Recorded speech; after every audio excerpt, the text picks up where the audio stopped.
Hey everyone, welcome back to Punchline, and this is episode 8, Panty Party, which really wasn't a lot this week, but anyway, it was fun.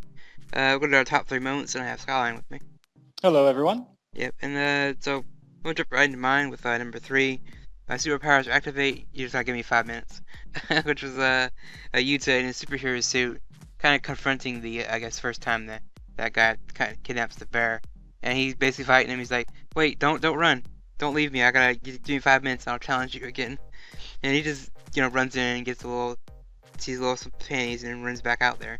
To me, I thought it was kind of hilarious how they were kind of poking fun at that fact that he was underpowered at the time. Now he needs to be powered up. It was kind of funny watching that scene.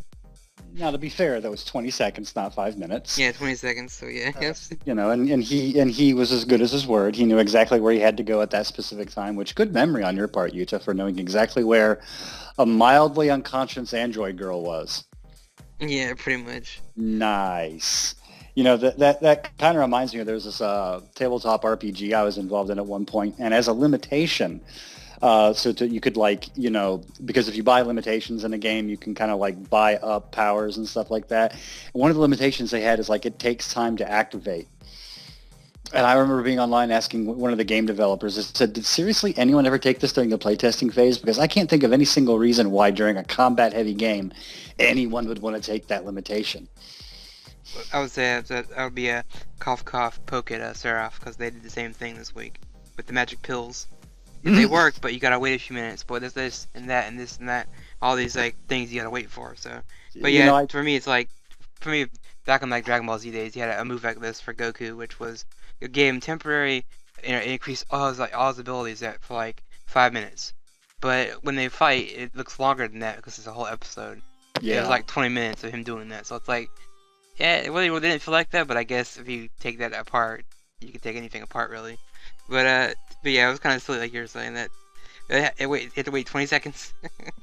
And by the way, thank you for reminding me of the magic pills thing. It's not because the magic pills thing was so derpy and stupid. It's because they wasted time that they could have had with Shinoi doing something fun and amusing like she usually does, and she had to go down to that bull crap exposition. All Really, right. yeah. All right. What was your number 3? Rabaru's brother, whose name I can't remember right now, used to be a cult member for the Kume group. Uh-huh. And then I thought that was kind of interesting because I recently watched a documentary on Scientology. Uh-huh. And one of the things it's like, oh man, it's obviously a cult. Why did you get involved? And everyone said like, oh, because they're being incredibly helpful. And apparently they are incredibly helpful. They help you boost your confidence and they tell you things that you want to hear and things that are kind of like semi-realistic and stuff like that. But this whole Kume thing was kind of like a marked difference from that. He said, because they sounded really dumb, I thought, oh, I'll give this a shot, see what's happening. And then it got real, and then he kind of went, nope, I'm checking out of this crap. Yeah, I mean, I think he tried to check out, but they kind of obviously got a hold of him. Mm-hmm. They did rough him up a little for leaving. So it's like he did pay a kind of a price for leaving. So it's like, oh. He became a suppressive person. But not before he apparently got Muhi out, and then had to fake a car wreck to make it look good. What the hell?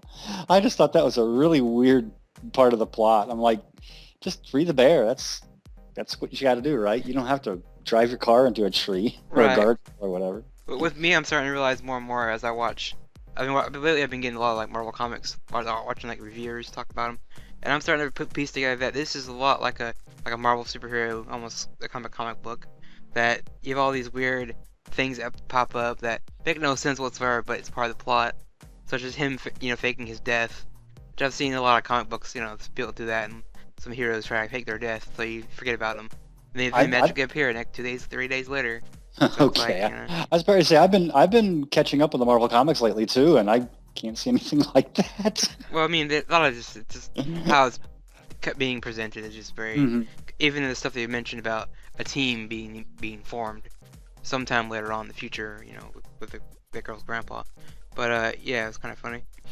And I'm gonna jump to my number 2 would be they need Muhei to complete W, which I guess they need his regenerative powers. So I was just like, well, Muhei's just Wolverine. They need his DNA to make people super soldiers, so they can regenerate and all this. So I'm like, so I guess they experiment on the bear as a way to make this serum for, I guess, the powers that the Ubify. So I guess they want the bear for that. I just thought it was kind of weird how this bear is tied in all that, which, I mean, they have shown earlier in the series that he is kind of a special bear, I guess. They can regen, so it's like, it's a little weird that, that they want the bear just for that, to complete this fire thing they were making. Yeah, and originally they wanted to make Wolverine, the character, a mutated Wolverine animal. Right, yeah. Not a guy. But that was way back in the 70s when you could actually really get away with goofy crap like that. And they still thought it was too goofy for the 70s when you get right down to it. So, yeah. Yeah, a super soldier serum to survive an asteroid explosion. I don't, what? Yeah, I mean, if you think about it, like, I mean, that would make sense. I mean, if you can give it to everyone in the world and the meteor hits, they can just survive. And like he was saying, I think the people that die will just die, and then whoever survives just lives on. It's almost kind of like an X-Men plot where he's just trying to make the humans they're gonna evolve and they're gonna be better than everyone else.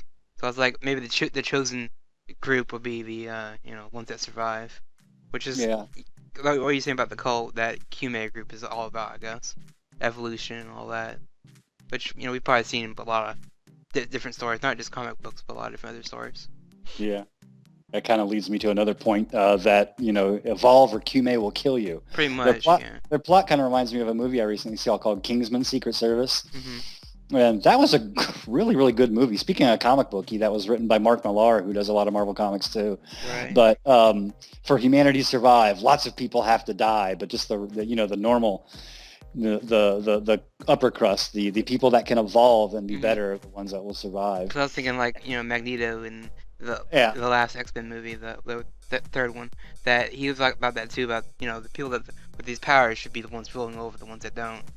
And the Kume group's almost sort of on that, but not really. They're kind of more like, we want to help everybody, but not really. We only can help the people that'll believe our BS and different stuff like that, I guess. I don't know. Right, pretty much. What was your number 2? Sorry. Yeah, Yuta changed things by kicking Ito's teacher's ass. And so that means that he's not going to go on to like do that plot where he hurts the girls that tattletaled on him and do all that stuff. And the cat kind of gets on his case for that a little bit, but there are other cases that he kind of did change the future, or things did change, which we haven't seen any repercussions for as of yet. Right, yeah. I was say, what was your number 2?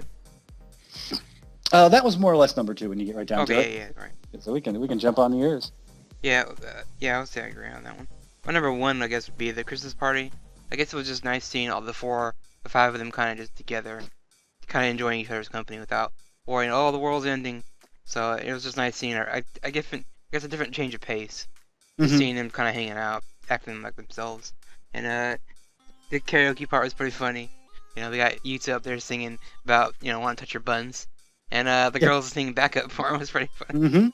I just thought it was just a little ridiculous in some parts. But again, it's nice to see them kind of not being like, freaking out every 10 minutes about something. And I'll add one of my extra bits right now, since it's appropriate, that during that party, Rabaru, she flashed Mikatan's panties to Yuta, and he had no reaction. Right, yeah, maybe he's just coming down for cool down period from using the powers earlier in the episode, maybe. I don't know. Maybe something's maybe he has some self-control or something that right now. Right, yeah. Maybe that wasn't on purpose. Maybe it has to be like a truly accidental panty shot for him to do that. Well, no, he did the thing with Meika on purpose when he took off her octopus costume or whatever. Yeah, that, and he was under the katsu or whatever in Ito's room trying to free the bear, which is pretty funny. That was it's been like he's been in her room like a lot, so it's like it's like I almost feel like they're shipping those two together, Ito and Yuta, more than Meika, because like those two have had more interaction than the strange juice, whatever. So what was your number 1? Meika's grandpa foresaw everything. From a fax machine from the future from young Rabaru, who apparently used her psychic powers to write stuff down and fax it to him.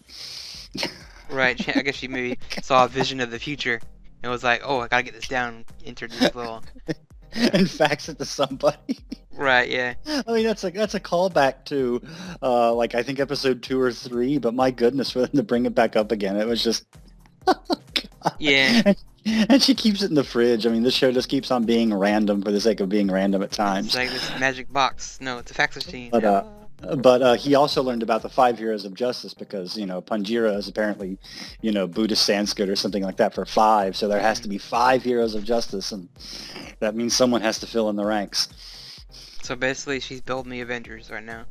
We're Yep. building a team that's gonna save the world from this evil organization, the Q-Mate group, or you might as well call them Hydra, whatever. But but any other random things this episode? I think you had a few. Mikatan was getting close to remembering who Yuta was or who is inside Yuta or something. That's a plot point that I'm not really following very carefully because I'm just hoping in future episodes they explain it a little bit better or Hmm. maybe give up on it about how their souls unified and switched around, struck by lightning thing. That's but it doesn't matter. She's having reminiscence of him, so she's remembering her past a little bit better, and apparently that will be the key to unlocking more superpowers and different things like that. Right. Besides her collapsing at the end was kind of like, well, they give her the pills, but it's like I also wonder how long she's got. You know, they're obviously setting up death flags or something for her later on. That Eh, she's relying on these pills when she uses her powers, or not really using her powers. I would say because she didn't use them at all this week in this episode. So it's like she's kind of like slowly running out, maybe, mhm. or maybe it's just gonna be something that just fades away and she doesn't have powers anymore, and she can just be a normal human. But yeah, it's Mhm. interesting if they do something like that. They probably will. I don't think the show's gonna go for the whole sad, dramatic death of a character. It doesn't seem like the kind of show to do that, really. Yeah, it doesn't. Even though I think it would be interesting if they did change things up. Because I'm still on the fence of this show. I mean, I like it. It's fun, but there's just points where it's just I feel like it's not really going anywhere. Like Yeah. it's just backtracking a lot, and Hmm. that's usually not a good sign when you're at episode 8. You only have like 2 or 3 more to go, and it's like, oh, are they gonna actually show anything new? Are we gonna get one episode with new content? Hmm. So far, we've seen almost all these scenes already before, just from a different point of view, but still, they're in my mind, they're still the same. I mean, Yeah. I'm pretty much the same way myself. yeah. But I think that's probably it for this episode, right? I don't think anything else we missed. Yeah. Besides the cat being the cat and Yuta being himself and all the characters doing their normal Pretty, thing. pretty much. But yeah, so I think that's gonna be the episode for now. We're gonna talk about episode 9 next week. I'll see you guys next week. Later on, folks.